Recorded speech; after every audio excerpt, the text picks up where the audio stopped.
I think coaching is a bigger problem and needs to be a bigger emphasis for the Bears than quarterback.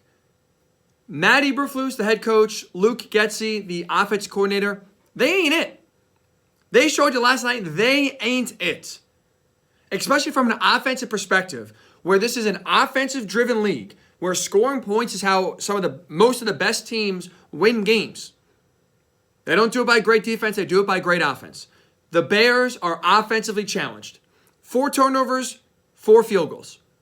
Could not score an offensive touchdown last night at all, no matter how many chances the Vikings gave them. And while you could say, yes, that's on Fields, and they got to get a quarterback, Ryan, what are you talking about? A different quarterback in there that's better than Justin Fields will get this offense going. I would disagree. Because that offensive game plan last night was pathetic. And I think no matter what quarterback you plug in there, Fields, Williams, May, nothing is changing.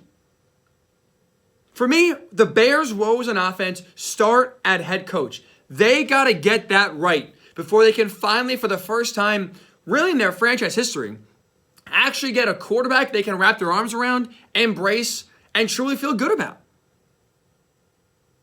And I don't think any quarterback you bring in is having success right now on this team and in this system with the current head coach and offensive coordinator in place.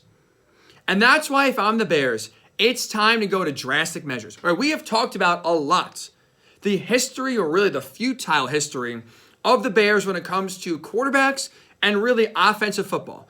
That is why yesterday, to me, confirmed it is time for the Bears to actually be serious about getting better on offense. That starts with getting a great offensive-minded head coach, which is why if I'm the Bears, yesterday was the last straw on the camel's back. It is time you use that number 1 overall pick that you're going to inevitably get when the Panthers finish this year with the worst record.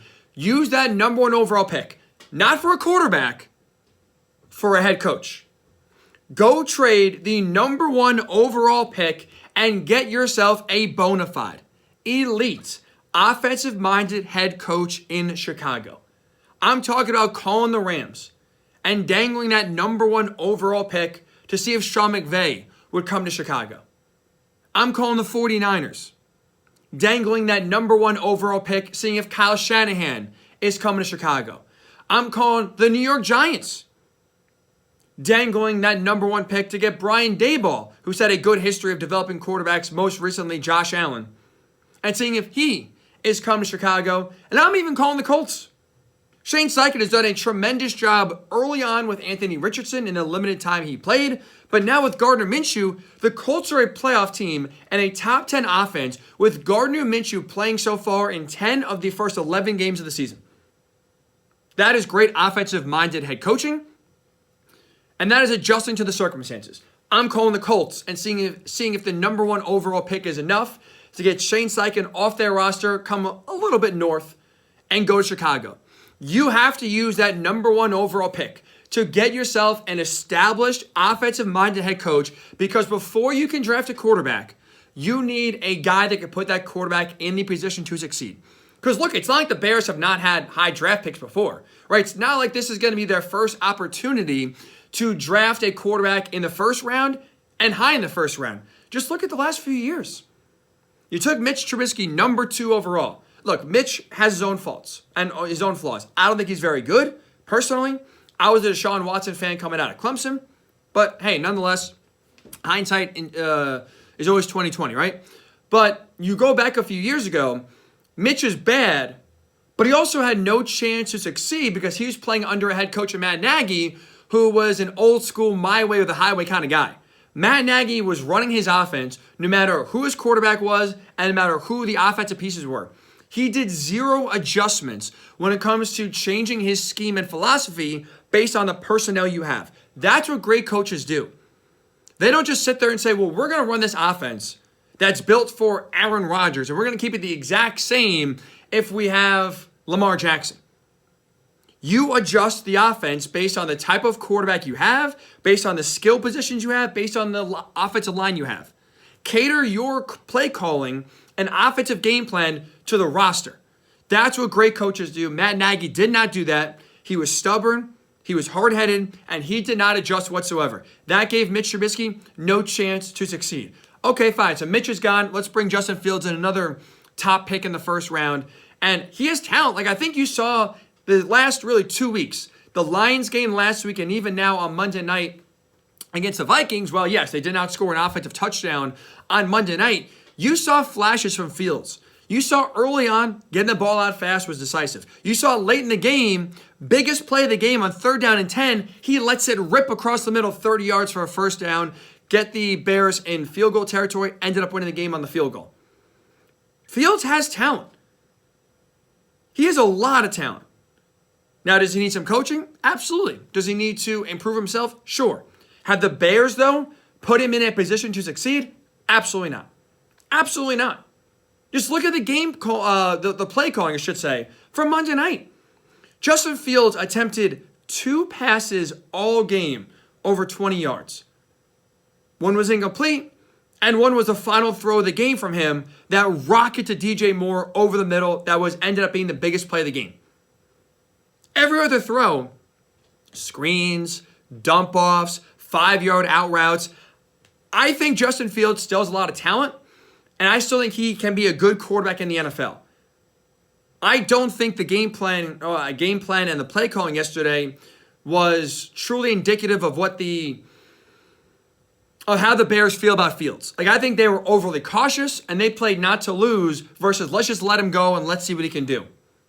They played scared. And that's part of the reason why last night, look at the coaching, especially the play calling, it was embarrassing. It was absolutely embarrassing. And I don't think anything is changing if you sub out Justin Fields and put in Caleb Williams. Put in Drake May. If Matt Eberflus and Luke Getsy are back next year in Chicago, I don't care who the quarterback is. We are going to be talking about the Bears near the top of the draft again in 2025, then again in 2026, then again in 2027, and probably by 2027 talking about, well, is it time to draft Arch Manning's brother? Whoever, insert whatever quarterback is a hot prospect in 2027, because it's going to be the same thing for the Bears. You can draft quarterbacks high. They don't have the coaching staff to get the most out of them. And that's why if I'm Chicago, enough is enough. You truly want change on offense. You truly want to have a quarterback hit and be there for more than 3 or 4 years and actually develop into being one of the best quarterbacks in the league. That starts not by getting the right guy at quarterback. That starts by getting the right guy at head coach. And that's why I think if you are right now Ryan Poles, general manager, this might even go above him and go to Kevin Warren, the president. You got to be bold. You have to be aggressive this offseason and say, you know what? We're going to use that number 1 overall pick, not for a quarterback, for a head coach. And I think it's doable. I think it's absolutely doable. Sean McVay has had retirement rumors, right? Last offseason, is he going to stay? Is he going to go? When you look at right now what's going on in LA, while they are having a resurgence here in the second half of the season and are in the playoff mix, that roster feels old, and already just 2 years removed from the Super Bowl, that team and that era feels over. Is Matthew Stafford going to be on the team next year? I can't say that's a guarantee. Is Aaron Donald going to retire this offseason? This might be the year he actually does. This team is pretty close to truly being fully broken up for the one that won a Super Bowl 2 years ago. So if you're Sean McVay, are you going to draft a quarterback late in the first round, in the mid-teens? Or do you want to go to Chicago, who sure will give up the number 1 overall pick to get you, but they still have the number 4 pick? Maybe that means Bo Nix. Maybe that means Michael Penix Jr.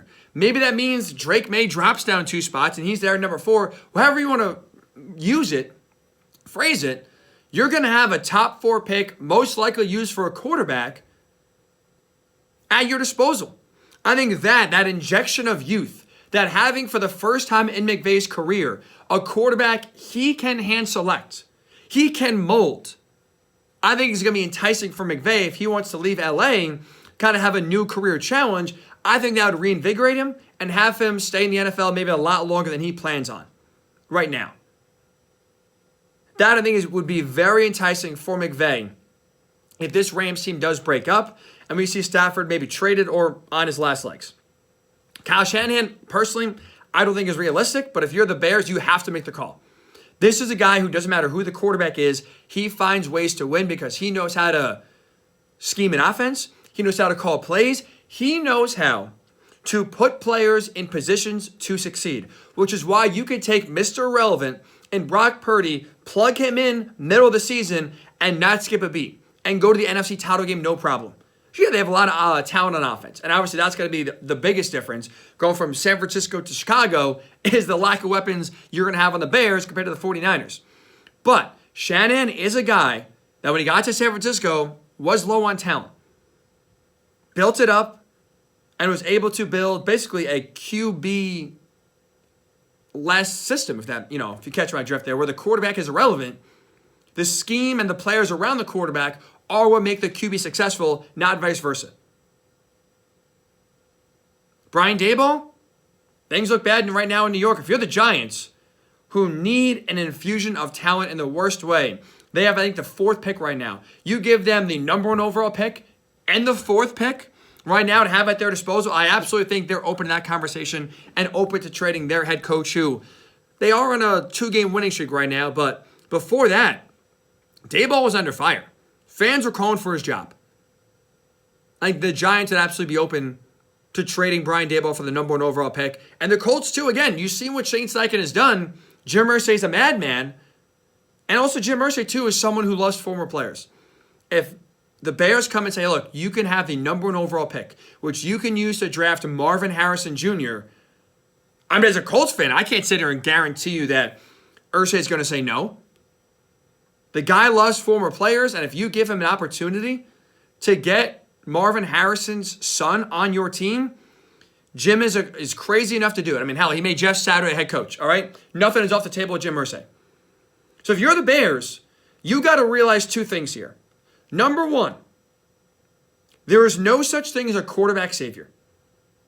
Caleb Williams dropped in on this roster. Drake May dropped into this roster with this coaching staff. They are not coming in, putting on a Superman cape, and all of a sudden turning the Bears' fortunes around. They need help.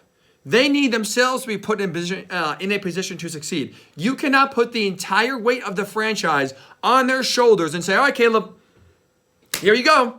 You got to now lead us to victory. You got to now turn our franchise around and be the sole reason why we are winning.